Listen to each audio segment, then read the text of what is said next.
le début de la saison, quoi, quelque part. C'est le début de la saison. Moi, je vis un peu comme ça. C'est-à-dire, on a l'impression voilà, de vivre en fait une saison normale, puisqu'on a les joueurs au moins à disposition jusqu'à leur départ en Nouvelle-Zélande. Là, on redevient dans le confort, puisque là, a priori, tout le monde va postuler.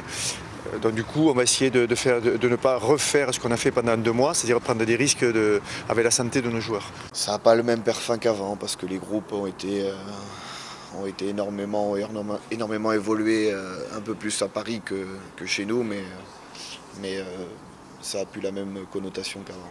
Je me souviens de matchs comme ça avec beaucoup de charisme des deux côtés. Je me souviens de Bibio Radou comme un entraîneur, je me souviens de Christophe Dominici, je me souviens de Peter De Villiers, je me souviens de tous ces joueurs-là qui constituaient à l'époque, si on avait dû dire une Dream Team, avec Corletto, avec Hernandez, c'était vraiment ce qui se faisait de mieux à l'époque. Pendant 4-5 ans, ça a été vraiment la grosse écurie, et l'équipe, hormis le fait qu'elle se déplace à Toulouse face au Capitole, c'était vraiment l'équipe difficile, très difficile à battre.